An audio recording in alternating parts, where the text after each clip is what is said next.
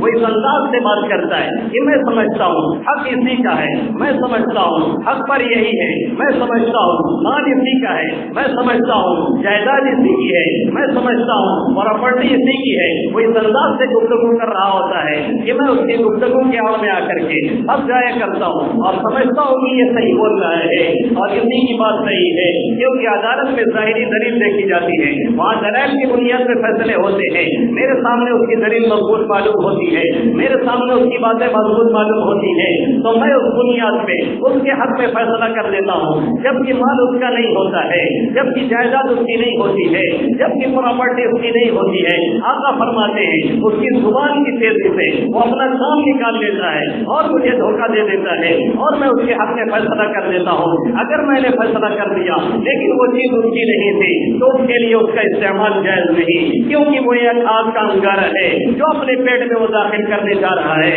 برائے کرم اسے ہاتھ نہ لگائے، اسے ہاتھ لگانا آگ کے انگارے کو ٹچ کرنا اور چھونا ہے، جس سے ہاتھ بھی کھلے گا اور اندر جائے گا تو سبھی چیزوں کو تہز نہز کر دے گا۔ اس لیے میں کہہ رہا ہوں کہ آگ کا ایک انگارہ ہے، ذرا تصور تو کیجیے، ذرا سوچیے تو فیصلہ کرنے والا کون ہے؟ محمد عربی صلی اللہ علیہ وسلم ہے۔ کورٹ اور عدلیہ کس کی ہے؟ آقا مدنی صلی اللہ علیہ وسلم کی ہے۔ عدالت کس کی ہے؟ آقا مدنی صلی اللہ علیہ وسلم کی ہے۔ فیصلہ کروانے والے کون آ رہے ہیں؟ صحابہ کرام ہیں، جس سے اس طرح کی کوئی بات نہیں ہو سکتی ہے، لیکن اس میں منافقین کا گروہ ہے، یہودی بھی کبھی کبھی مقدمہ لے کے آ رہے ہیں، منافقین سے اس کا ٹکراؤ ہو رہا ہے۔ آقا فرما رہے ہیں اگرچہ میرا فیصلہ ہو چکا ہے، میں نے بہت ثبت کر دی ہے کہ یہ چیز تمہاری ہے، لیکن حقیقت میں اگر تمہاری نہیں تھی تو اس کا استعمال جائز نہیں تھا، اس لیے کہ تم نے غلط طریقے سے اس کو حاصل کیا ہے اور ناجائز طریقے سے اس کو حاصل کیا ہے وہ ایک آگ کا انگار ہے، وہ تمہارا مال نہیں ہے، اس کا استعمال جائز نہیں۔ اور آج عدالتوں میں چاہیے، آج کورٹ میں چاہیے، آج کچہریوں میں چاہیے، عدالتوں میں چاہیے، ایک سے ایک سوداگر ملتے ہیں، اور یہی نہیں بلکہ ایسے ایسے گواہ بھی ملتے ہیں جن کو 20-20 روپے دے کر کے گواہی کے لیے تیار کر لیا جاتا ہے، ان کو مقدمے کی نوعیت سمجھا دی جاتی ہے، وہ وہاں پہ حاضر نہیں رہے ہوتے ہیں، پھر بھی پیسے کی لالچ میں وہ گواہی دے دیا کرتے ہیں اور کسی کا مال کسی کے حوالے کر دیا کرتے ہیں۔ ایسا مال آ بھی جائے گا تو بھی کسی کام کا نہیں ہوگا، ایسا مال مل بھی جائے گا تو بھی کوئی خیر و برکت لے کر کے نہیں آئے گا۔ اس طرح کے مال سے ہمیں بھی پرہیز کی ضرورت ہے، آپ سبھی حضرات کو ضرورت ہے۔ آج پورا معاشرہ اس جہنم میں اور اس آگ میں سلگتا چلا جا رہا ہے، اور جب اس طرح کی بات ہوتی ہے تو ہم میں اگر کوئی خوف بھی پیدا ہوتا ہے تو ہم یہ سوچنے لگتے ہیں کہ اگر ہم صرف عمل کریں گے، ہم صرف حرام خوری نہیں کریں گے، ہم صرف رشوت نہیں لیں گے، ہم صرف سود نہیں کھائیں گے تو ہمارے بچنے سے کیا ہوتا ہے؟ پورا معاشرہ بھی یہی کر رہا ہے۔